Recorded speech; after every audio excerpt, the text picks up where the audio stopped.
to do something with the Batman franchise. I talked with the guy who was then our boss about this a week ago, and he said it's not the Batman books were losing money, but they weren't what people thought they should be. So I wrote a story, and I bow to the wisdom of historians that that was the take on Batman that they were looking for, that changed it. And I did that while I was a freelance writer. Then they hired me when, as I said, the two Batman books were kind of floundering. To, you know, do what an editor does, change something. And that's what we were in the midst of doing when the word came down that this movie was going to be made. We have had more contact with later filmmakers than we did with Burton. They did their job and we did ours. The only place where it really impacted on my life was, I told Danny while we were watching it, most of the end of the movie there was no script for it. I guess they must have improvised it on the set. And I know that because the novelization was written and was at the printers, and they had changed the end of the movie. Vicky Vale originally leaves the story like at the bottom of the church. Oh, they decided that they wanted Vicky in throughout the movie. So they normally would just let the novel stand. But one of the producers wasn't going to stand for that. He wanted the novel to be the movie rendered in prose. The guy who wrote the novel was away to, we had a weekend to accomplish this. The guy who wrote it was away at a convention or something and couldn't be reached. So I had done the comic book version, and I may have been the only writer in New York who knew that script pretty well going in and also knew Batman. So I said, all right, send me the revised script pages and give me a weekend and I'll do what I can. Then I was told there are no script pages. They had apparently just kind of made a lot of it up as they went along. I mean, very good movies are made that way, some of the very best. That's not a knock. So what happened was a guy in London looked at the rough cut of the film, made notes, faxed me the notes. I took them home on a Friday night and on Monday morning had the revised script. Then of course, when the movie was one of the, up to that time, all-time big, serious honkin' hits, the Batman office became a very busy place. I could not escape for about 3 weeks what I did for a living. And you know, that wears you out. Walking down a Brooklyn street and there was Batman merchandise and people wearing Batman t-shirts. The whole world kind of went nuts for a time. And there were, I'm sorry, does that answer your question? Because I'm running off at the mouth because I'm an old man and I get to do this. Now what about the look and feel? You know, it's when you and Neil started in, what, in '68 when you got on Batman with Neil? No, it was way before that.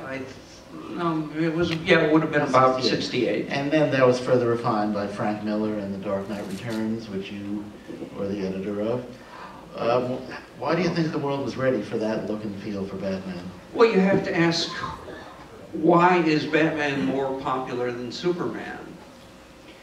I think the answer to that probably has to do with the world we're living in. Superman came along at the end of World War II, or actually he started a couple of years before the U.S. entered the war. But everybody was a patriot then. And I have strongly pacifistic, i.e. hippie leanings, but yeah, that was a just war. That was one we had to fight, and we won. And Superman represented optimism.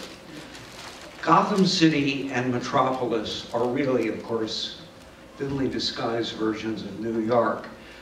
The difference is that Metropolis is Central Park on a gorgeous June afternoon with kids playing in the playgrounds and birds singing and cyclists on the path, and you know, it's a great place to be.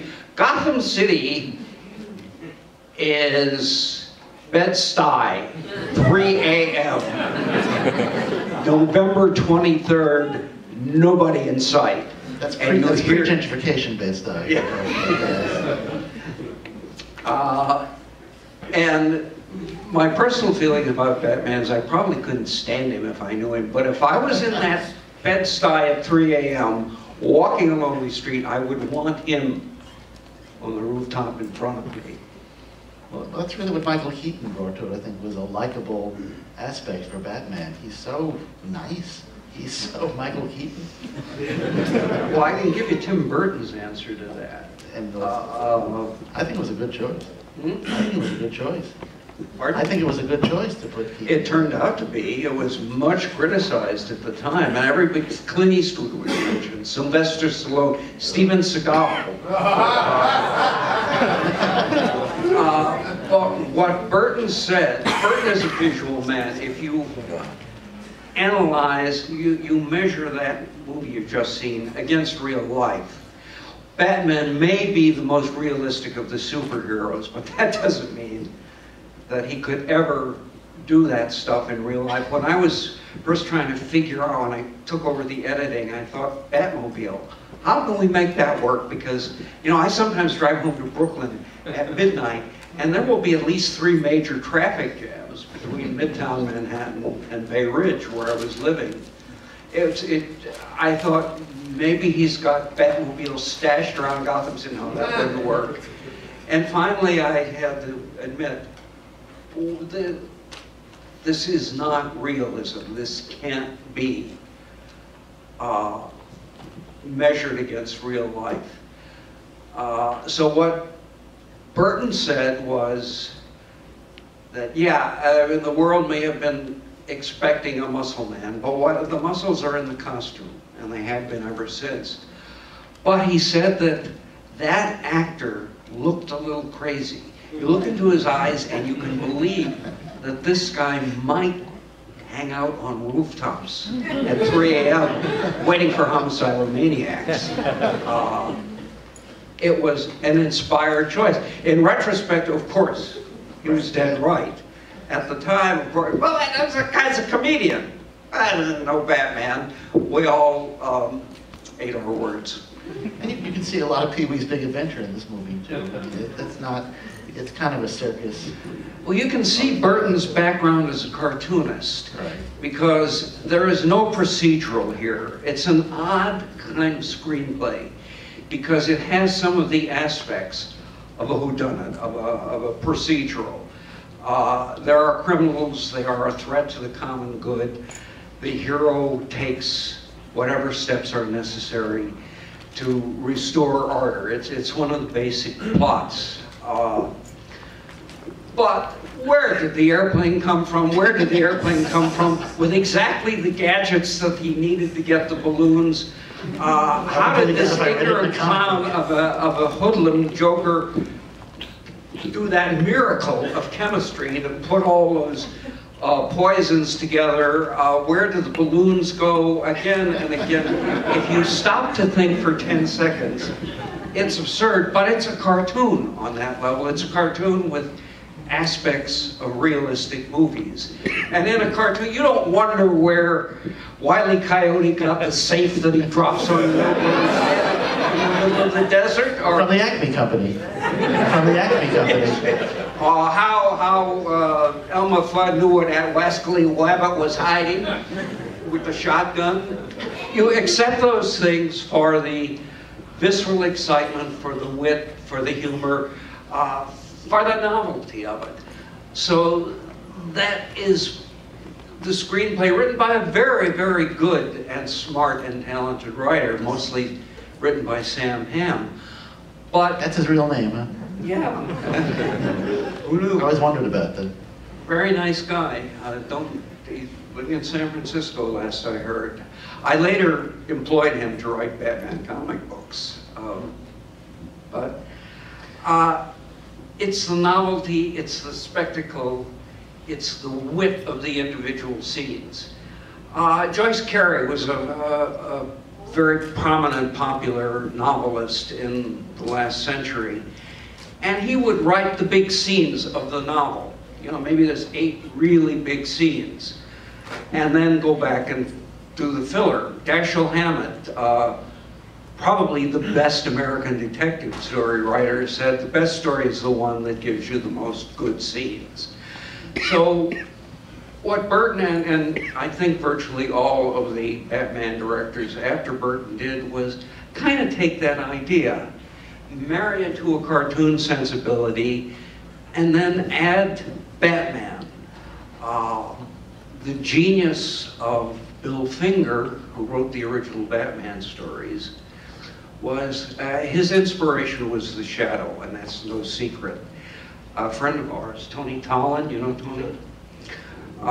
Is probably the world's greatest authority on the Shadow, and one of his guys found the story that Bill Finger used for Case of the Chemical Syndicate, Batman, the first Batman story. It was a Shadow story written by Theodore Tinsley under a pseudonym, and it is the first Batman story. Well, I'm sure they didn't think Batman would last more than 6 months. They were kids. And even if they didn't, it's never you can't write an original story because there have been so many stories, and really there are only 7 or 11 plots. So it's never the ingredients, it's the recipe. And the genius of Bill Finger was he somehow understood how to write for comics. It was a brand new medium. It was really, I mean, there'd been comic book reprints of newspaper strips around for a few years, but this original stories in this odd format, that was brand new. And Bill just knew how to do it from the beginning. And then everybody starts out imitating somebody. One of the blessings of my life was I was hired as Stan Lee's assistant, and for 6 months my job was to imitate Stan. I didn't realize at the time what a blessing that was, because, you know, I was supposed to imitate the guy who was arguably the best comic book writer in the world at the time, instead of imitating somebody else. And my success was pretty measurable. How close did I come to how Stan would do it? Shall we see if the folks here have any questions? Does anybody have? There's somebody. Yes, here in the front. Well, we got you first, and then yes, sir. I was wondering, because DC Comics has always had a pretty strict code in terms of like Batman rules, if you will, you know what he can and can't do sometimes. How did you feel with the film where he breaks a great number of those rules with killing, gun use, stuff like that? How did you feel about Batman breaking his no-killing rule for the movie? I wasn't delighted. They were not doing our Batman, and they shouldn't have been. I might quarrel with a few of the choices. I don't know. The word is, and you know, you hear movie gossip all the time, and that's an industry that thrives on gossip. You heard about... Unlike comics, which has no gossip at all. Unlike comics, which has no gossip at all. No, we're kind of the apprentice. We're getting there. Yeah, the last fight in the steeple was one of the things that wasn't scripted. When I was doing the novelization, I thought, where did these guys come from? And I thought, well, when I see the movie, it'll be visual. Meanwhile, I'll give one of them a line of dialogue that covers why they're there. But no, we don't know why they're there. I think they're there because somebody thought we needed another fight at that point. And as for Batman dropping that poor guy, you know, 10 stories, a little thought would have given them another way to do it. Maybe not as dramatic a way. And when he blew up the chemical plant, boy, I hope they had great air fresheners in Gotham City because they needed them. Imagine what that did to the atmosphere. I think it's just... But they weren't worried about that any more than you worry about how did the safe not kill the Roadrunner. You just accept it. If you read a script, one of these things, you'll spot things that don't quite make sense. When you're watching, certainly when I first saw this movie, I didn't think about that. The stuff comes at you so quickly, and the director controls the pacing. So you don't stop to think about that stuff because you're already involved in the next scene. You know, as I was watching this, I was of course thinking about it. I think it was coming out in the era of like Schwarzenegger's Commando movies, and I just think it was sort of expected of an action hero that that's what they would do. Well, it's been the big problem doing Batman, you know, writing him, doing comics, novels, whatever. Logically, he would carry a gun. You have to make up reasons. I agree with a man named Vin Sullivan who told Bill Finger back in 1940, he had Batman carrying a gun for a while. No more guns. And I think that's one of the things that makes the character unique. It also appeals to the part of me that really doesn't think it's a very good idea to solve every problem by killing somebody. Punching them really hard. That has been eating my lunch for almost 50 years, exactly that problem. And the answer is that everybody does, in one way or another, their own version of this character, and that's very much as it should be. In ours, he does not like the violence. It is a tool, and it is a tool that he can't seem to do without. So I wrote into the continuity a character based on Dorothy Day, the great Catholic pacifist of the last century, who rescues the tragic 8-year-old Bruce Wayne and holds him together until he can leave and go on his adventures. And she is a pacifist, as the real Dorothy Day was. And her attitude toward Bruce Wayne is, I know you're trying to do good, but you can't ultimately solve problems the way you're doing it, and he can't deal with it any other way. But it is only a tool in his box. It's not like, it's clobbering time, and then we'll beat up the bad guys. It's like a surgeon. Surgeon has to, cut things open and change people for the greater good. That's the way Batman regards violence. I know that's partially a cop-out, but, come on, I'm old. It's good as I can. There's a question over here. We got a question right here. Right. So many. Well, let me take this over here, and then we'll get to you. Especially because she's right there with the microphone. First off, thank you for both of you coming down here and experiencing this with us. I want to thank you for that. Thanks for coming to watch. I actually have 2 questions. One is, do you think Batman can have an intimate relationship with a woman while still having his Batman duties? As well as, do you think Bruce Timm and Paul Dini will ever get back together and to work on something that's similar to the animated series again? You want to... And what the gentleman said was, can Bruce Wayne have a normal relationship with a woman? Also maintain his Batman duties. And maintain his Batman duties. He seemed to have 2 different relationships with her in the movie, if you watch it closely. And then... Oh, he's a slut in the movie.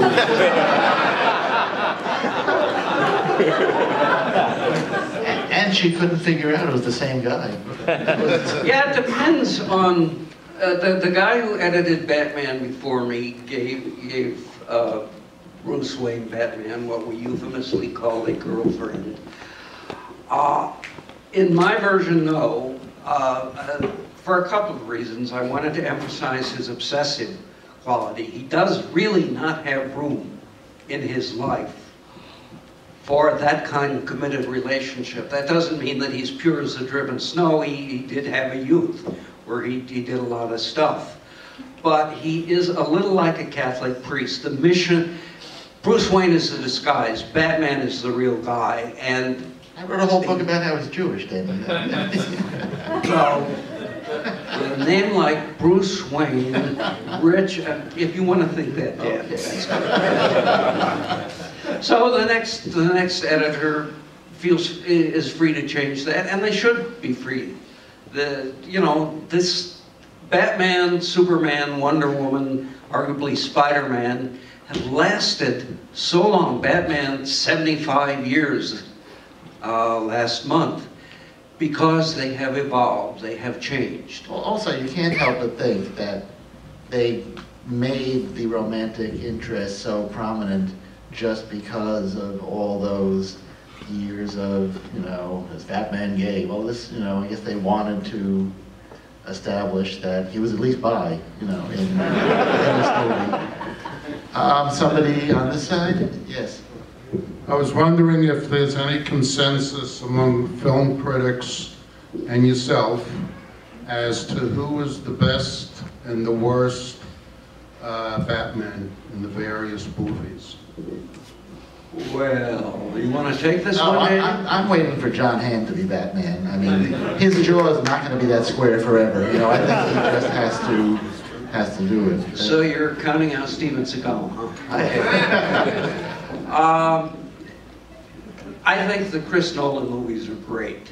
I mean, a good bit of two of them is based on my work, and when I was reading the scripts, I was thinking, why didn't I think of that?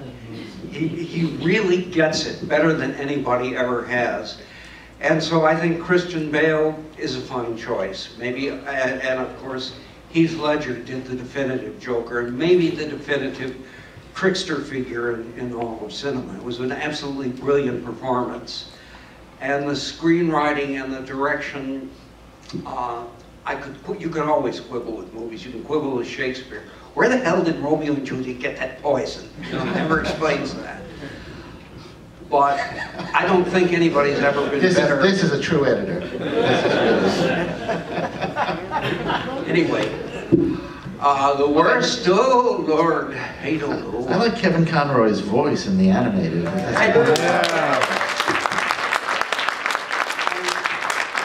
I did a voiceover thing with Kevin, and he looks, I mean, he's a really handsome, masculine guy. Totally not fair.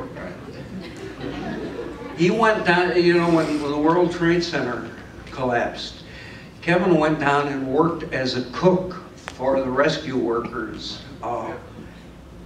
in the ruins of those two buildings. It was an extraordinarily generous and brave thing for him to do. Wow. Who knew? What a guy. I didn't know that. That's wonderful. He's a really good guy. As far as Clooney is a great actor and a great humanitarian. Might not have been your first choice. Val Kilmer. What about Val Kilmer? Wow. Who? Val Kilmer. Val Kilmer, hell of a guy, Val. No, I mean, these guys were not bad. They certainly did what the screenplay required them to do. I think the problem with the two actors I mentioned, their problems were not their problems. I think there were maybe too many cooks. What about George Lazenby's Batman? Gee, he's about 80 now. It might be, well, he could get a good stuntman. I mean, Let's take a couple more and then continue in the... There's somebody who's really anxious. I'm good. My first, all right. Keep My it to question is... one question. Yeah, no, it's one just question one. and one rant. Okay. Well, no, the rant's over now. Okay. My question is, what are your expectations for the future of Batman, specifically like the next movie, Batman versus Superman? What are your expectations? I hope they realize the problems inherent in putting those two characters together in a story. Because you have one guy who, at his ultimate, he may not be this strong anymore, but he blew out a sun like a birthday gift. I mean, God is envying that guy. And he can travel 7 times the speed of light, and he can push planets around. And then you got a guy who could probably bench press 450. You know, I'm waiting for the Wonder Woman movie already. Even if it sucks, just make it already. Just let's see a Wonder Woman movie. Yeah. And who would you have in the title role? Wow. I'll get back to you. Got a question over here? Yes. Yes. I was just wondering, in terms of the movies, do you feel that now with the Batman movies, since I feel like they've had so many iterations, you know, you have Tim Burton, Schumer, Nolan, now Snyder, and presumably Ben Affleck directing the next solo Batman movie, that the movies are now taking over in the comic book format where there will be a director and a certain point of view that will, like, you'll have each set story. And if you think that movies will now follow a comic type evolution. Yeah, you're right. When I had the Batman franchise, one of the things that I was convinced to do by my assistants, who were three great guys who could have taken over my job any day, but they thought it was very important that the character be consistent. And we realized we couldn't be consistent like with the comedic television show. Though Julie Schwartz, who was editing the character at the time, tried. The reason I got the job was that TV show died. It was like really popular for a year and pretty popular for another year, and then somebody turned out the light. And The job writing it, you mean, not the reason you got the job writing Batman. No, I'm talking about the TV show. And right. What Julie did was kind of half-heartedly try and follow that lead. But when it was gone. So Neil Adams and I were flavor of the week back then. And he said, you know... That was a long week. But he said, you know, we still want to publish Batman, obviously. The camp thing is over. You know, what have you got, my boy? Do something with it. And that was how I had been offered Batman a year earlier and did not take it because I didn't think I could do camp. I'm passing no judgment on camp. That's a whole very complicated subject. It's just that I doubted the capabilities of this writer to do that kind of humor. I mean, the fact is that the least popular movie or TV show will be seen by many more people than will see the most popular, than will read the most popular comic. So, I mean, it only stands to reason, and it makes sense that the comics will often take the lead from the movie or TV. I mean, it's been happening since the Superman radio show in the 1940s. Where wasn't Jimmy Olsen introduced in the radio? 1942, yeah. And I started to say that the way our concern, the character has to be consistent, is, I'm told, no longer the case. Frank Miller's Batman is, I think, different than almost any other writer's. And then before Julie, before comics began to get their second wind. So Murray Boltinoff had a Batman book, Ed Julie Schwartz had a Batman book. The costume was the same, the characterization varied, and that was fine with everybody. Then we went through a period of trying to kind of craft a fictional universe where things were consistent. And now I'm told if you are a talented person and you have your own take on Batman, as Frank does, that's fine. And so with the movies, I imagine it works the same way. Joel Schumacher obviously had a different vision than Tim Burton. And again, I'm not judging, just pointing out the reality that Schumacher's one of the nicest people I know. Just shut up, Danny. I'll stop. But they don't require consistency. They've redone the Spider-Man origin twice in 10 years. They've redone the Batman origin twice in 10 years. Apparently what they're now looking for is, how do we get a strong story out of this? Not, how does this mesh with what has gone before? It's a very character, not the only way, but a way. I got a question. Yes. To your left. Denny? Yeah. You talked a little bit about the 75th anniversary of Batman this year. Sorry, I'm over here. Okay. Hi.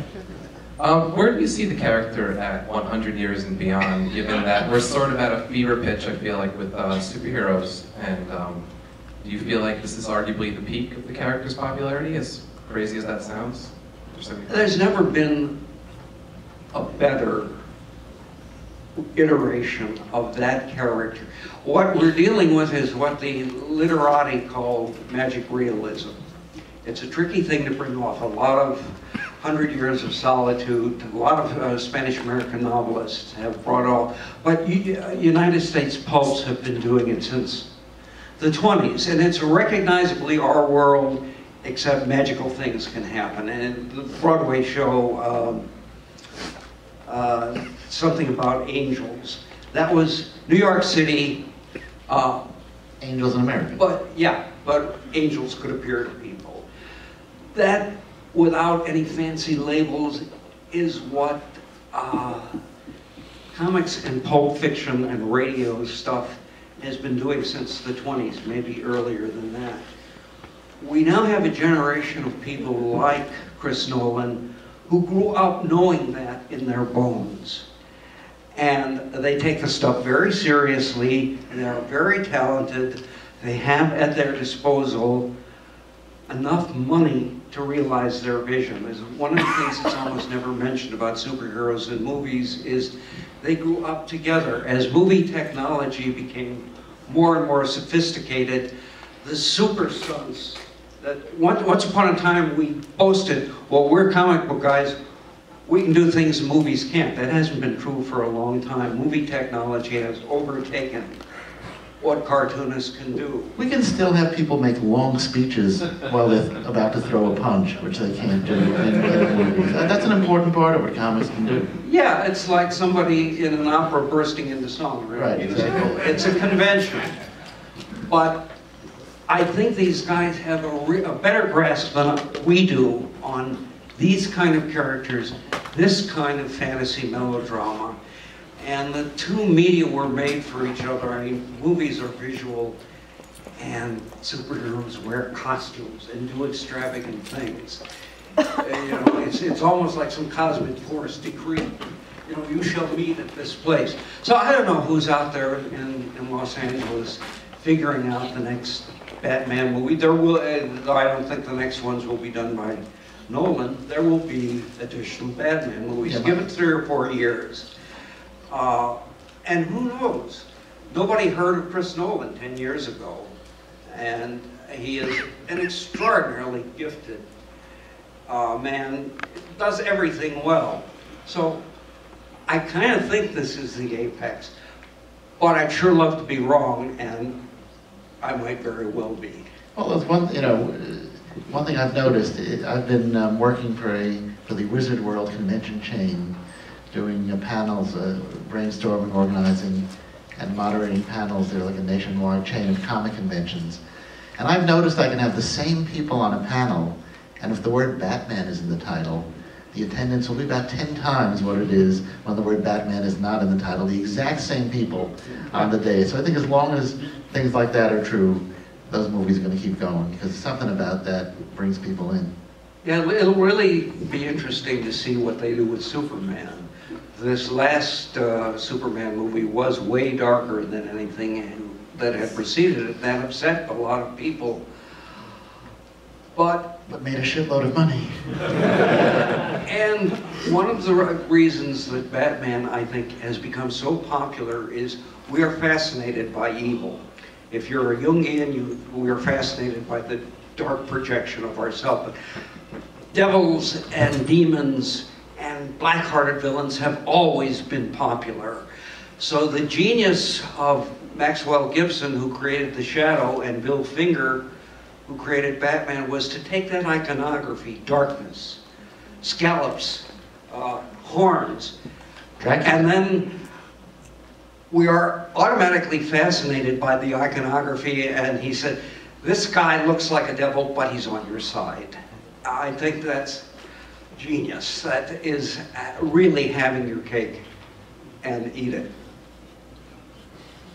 Did that answer anybody's question? What am I doing here? One more? Okay, one more. Huntington? All right, make it good, no pressure. Danny, because of people see movies more, or they see the heroes more on screen, you think maybe they won't bother to pick up a comic book? They just want to just see it on television and just see it in the films? Well, gee, are there any Time Warner executives in the audience? Show of hands, please. I have to be a little careful about answering that, but the reality is that Disney owns Marvel. I'm sorry, I don't know who's speaking, so I would like to make eye contact, but I can't.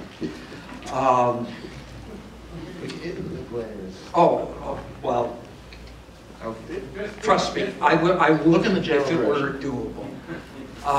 But Disney owns Marvel, and a company that has historically been one of the great movie companies now officially owns DC. That's been true for a long time, but everything but the editorial department moved out to California last year. And they're moving next year. Yeah, they're on their way. So what the publishing companies are, I think, like I'm a little bit more than think, is R&D or the movie companies. I mean, there have been, somebody who works on the S.H.I.E.L.D. TV show said that there have been thousands of characters published by Marvel over the years, and they've got that whole big sandbox to play in, and pretty much the same, maybe even more true of DC, because it's been in existence much longer. So, and the woman who was hired to replace, I guess, Jeanette at DC, her background was the Harry Potter movies. And they've just hired a guy named David Goyer, who co-wrote some of Chris Nolan's work, to be the liaison between the comics and the film. So clearly, the movies are in the driver's seat. Well, one of the reasons that Batman is popular, or that he was probably always popular, but why the executives realized he was popular was when those things started making gobs of money. That's the world we live in, and it's always been true. Artists back to the 10th century have had to have patrons. So, as Danny said, the movies and the television shows reap the big bucks. It's in the natural course of things. You ask where the pulp magazines have gone. They went into comic books in about 1938. What happened to the great comics of our youth? They're now on the screen. I think there's room for both. And I think the comics may not sell what they did in the 90s, but on the other hand, they weren't $4.99 each in the 90s, so you don't have to sell that many, you know. I got in the business in 1977, so I'm a new guy, Denny. And since the first day, there were people saying, oh, there's no point in publishing comics, you know, the intellectual property is what's valuable, and the media, and the Slurpee cups, and the movies. So maybe one day someone will decide that, but they, you know, I think they're still profitable. It's still a viable business. Yeah, taken all for all, figuring in the merchandising, and Merchandising. Stan Lee, Stanley was a little naughty the week before last, but I don't think I'll tell that story. I mean, the point was somebody asked him if electronic comics were going to replace printed comics, and his answer, which might be accurate, was, no, people want something to hold in their hands. And the other thing about reading comics as opposed to experiencing these characters on the screen is you control the pacing, a very essential part of storytelling. you absorb the story at your own pace. Whereas on the other media, it's a director who controls how you experience the tale they're telling. There is a lot of satisfaction in having that ability. There's also a lot of satisfaction in having to fill in some of the blanks yourself. You don't have the voice, so you have to imagine that. You have to imagine the stuff that happens between the panels. That engages you more deeply than anything that you just sit back and watch, no matter how good it is. So for that reason, I suspect comics are not on their last legs. No, and the digital delivery of comics is a whole other thing that's, you know, that's very robust. I don't want to say it with, you know, actual retailers here, you know. And there is nothing like holding a actual printed comic, but that digital delivery, that instant gratification, humans tend to like that, you know, also. So I think. I mean, in 1970, we thought we will all have to find a different way to make a living because comics cannot possibly last another 10 years. And then along came a guy from New Jersey named Phil Sooley who had this wacky idea of selling them directly to the consumer and cutting out the middleman. The middleman was, well, the deal was that you were supposed to return what you didn't sell, but that was really expensive to do all that mailing. So they got down where you only had to return the logo of what you didn't sell. So all of a sudden, secondhand stores all over the world were having Batman minus the logo. Then somebody said, even that's too expensive. We'll just take your word for what you didn't sell. I mean, it was... What could possibly go wrong with that system? The conventional wisdom was if you want to sell 30,000 comics, you better print 100,000 because the waste was vast. And here comes nutsy old English teacher Sooley who said, we can cut out those guys. He was a guy who had organized conventions, was an English teacher, and you know, among the people he knew 100 people who would have to have every issue of Batman and every issue of Superman. So he made the deal with both companies. You give me X hundred a month, and it'll be up to me to sell them, and if I don't sell them, I take the loss, but there will be no returns. The only thing I ask is that I get to decide which comics you give me. So we will have a lot of Superman and Batman and Spider-Man. Maybe we will go a little light on Binky and his buddies, or Millie the Model. And that was the genesis of what was probably the salvation of comics as a mass medium. It has evolved and evolved and evolved. The weird thing is, comics is the only medium that seems to be true. Digital sales seem to stimulate print sales. They don't cut into them. Is that right? Yeah, because people, I guess comic fans want the actual object. They maybe sample something online. Also, if they're hobbyists, they want to Right. collect something. Yeah, it's the only print medium that is stimulated by digital. I mean, when I was a kid, the world was full of slick magazines. Ladies' Home Journal, Collier's, Saturday Evening Post. These were big deals. And as television began to claim the leisure time of America's middle class, those dropped off one by one. Well, logically, comics would have gone with them. But comics found something that they didn't have. There was no direct sales for the Saturday Evening Post. So they survived as best they could for as long as they could. I think that Sooley and Company really saved comics. There are now, comics have gotten to the point, they're like poetry a little bit.